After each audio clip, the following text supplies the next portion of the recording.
Reverend Chui, Headmaster Mr. Terence Chang, teachers, board members, students, Senora, Senores. That's all the Spanish that I can handle. I'm really delighted to be here today to visit this famous school, which I have only seen on movie 岁月神偷 before. And I'm also delighted to be here because my respected teacher, Sir David Todd, was a graduate here, and my beloved student, Dr. Sunny Wong, also came from here.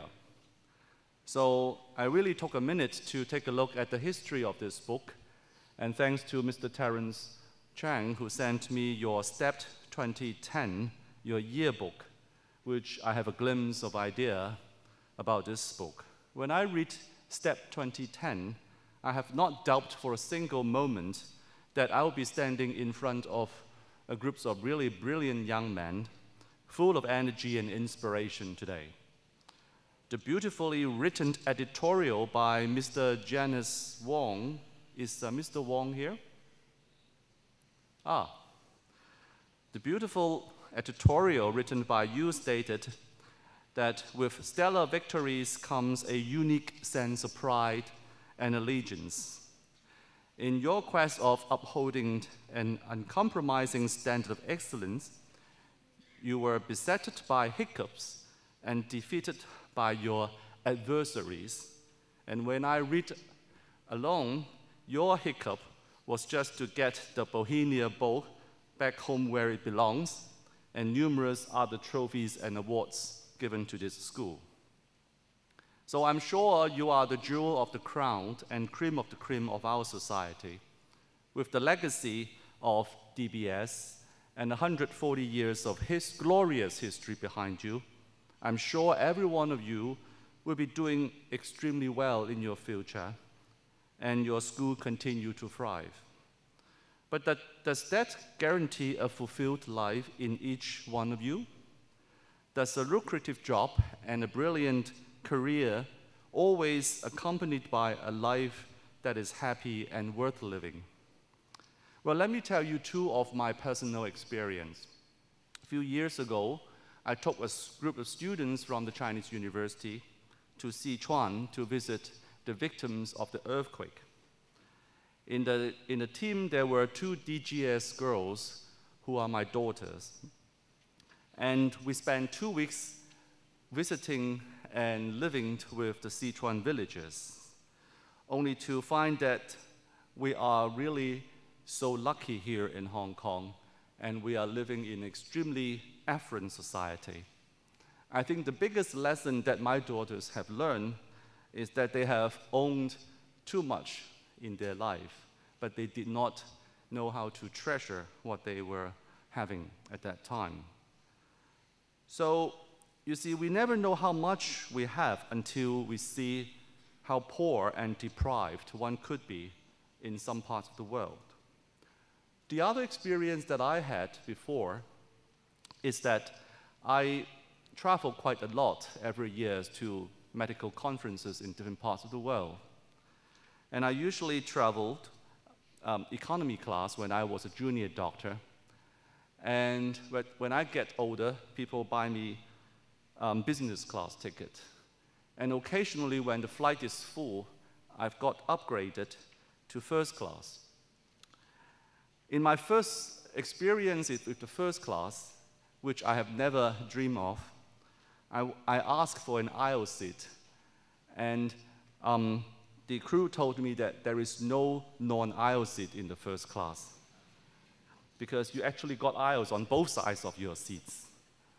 And I feel like a king sitting there for 12 hours, eating all I can and watch all the TVs and have a beautiful sleep. But after a few experiences of this, I don't actually feel that is much of a difference as long as I can get to my destination. So one time, I actually split my ticket from a business class into 2 economy class tickets to take one of my students along with me to the medical conference.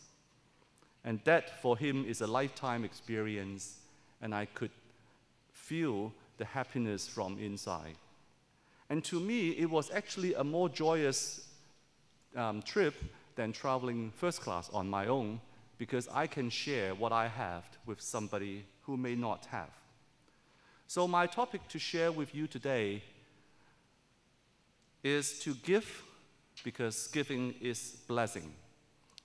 The world has many needs, gentlemen.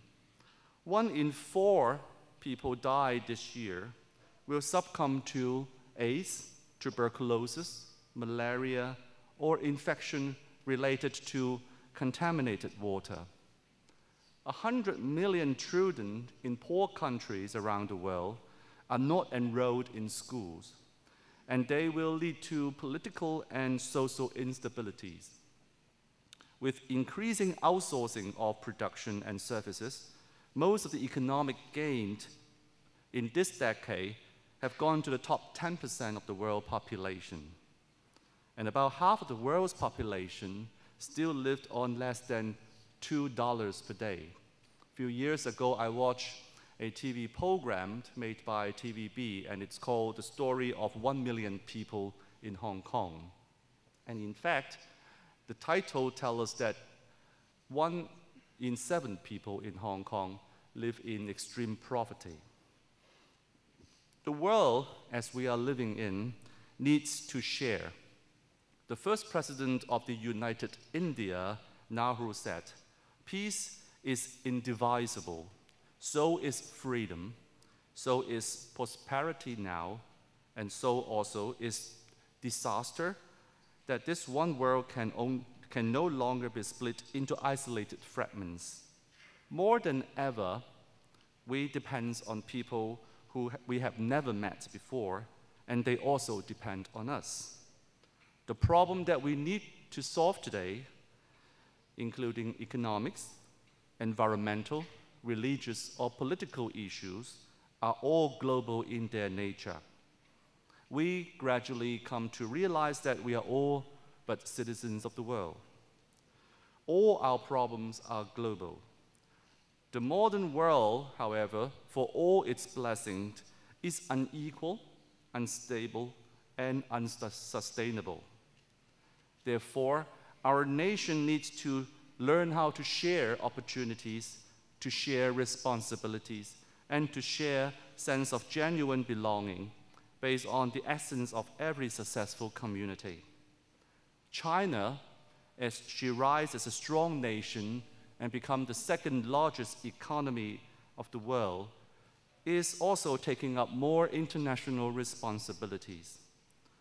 Our young men and women, therefore, need to learn that we are global citizens and we need to share and learn global responsibilities.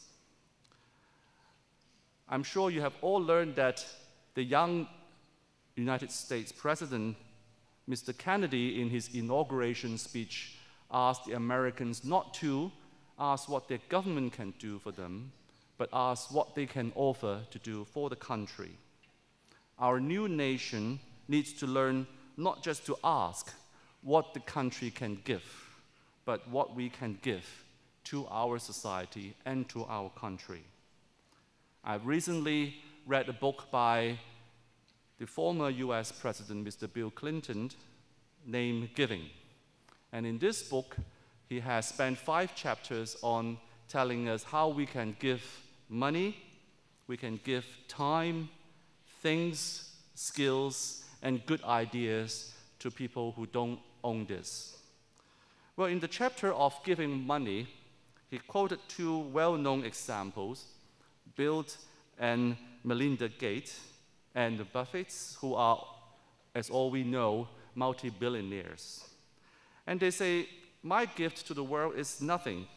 I can have everything I need with less than 1% of my wealth. This is the words of Bill Gates. And I'm just giving back surplus claim that have no values to me, but can do a lot for others. Therefore, the Gates have donated all their treasures to build the Bill and Melinda Gates Foundation, to support development of new drugs, to provide fresh water, and to develop vaccines to prevent infectious disease around the world. You may say, well, what does to do with me? I'm a teenager and I can hardly feed myself and earn my own living at this time. I have nothing to give. Wrong. You can give time. While we don't have all the same amount of money, we do have access to the same 24 hours a day. And what you do with your time depends on how you have to give and what you know and what you really care about. So if you can get out of the couch at home to watch less TV, if you can get out from the chair and stop Googling or Facebook too much, if you can put down the phone and stop mumbling meaningless but long conversation at home, you will have many, many hours to give and to share with people. You can spend these hours with the elderly in the elderly home. You can spend these hours with orphans in many orphanage, the sick in the hospitals, and so on, to give them your blessing. You can give things. Most individuals, families, and enterprises in the world can easily find things that they can give away to people who are in need and not affecting their life at all. Have you counted how many cell phones that you have possessed in the past? How many computers which are already too slow and out of fashion? How many clothes that you don't really need? Well, you can really find a lot of things to share and to give away. The challenge is to find something really useful and get it where it is required, or to someone who you can trust to deliver them, to send them to the people who are really in need. You can give your skills. Most of us know how to do something. Not everyone can do as well as we can. Look at the musicians in front of us just a minute ago. You can play musical instrument. Some of you can cook. Some of you can do very good sports, calligraphy, or just part of your knowledge. Transfer that skills to someone, and the ability to use it can empower others in amazing ways. It is better to give someone a fishing rod than giving them a fish. I'm sure you have all learned that.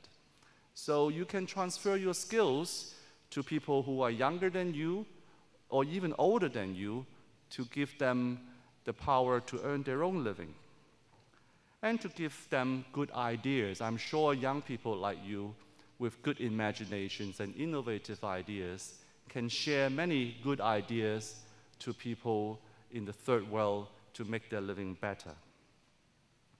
So what I'm trying to tell you, ladies and gentlemen, is that if you do care, you do have a lot to share and to give people. You and I already own too much.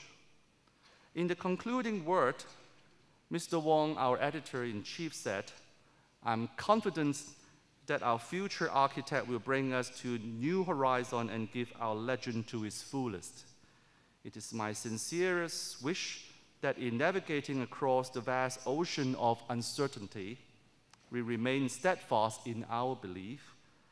In striving for perfection, we remain thankful for our blessing, and in rich descent, we remain humble with undying zeal of scaling even greater heights.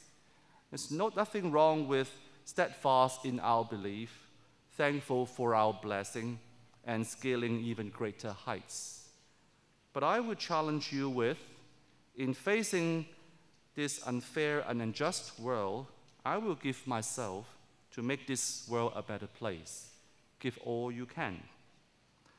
So young men of DBS, you and you alone can change the world if you start giving today.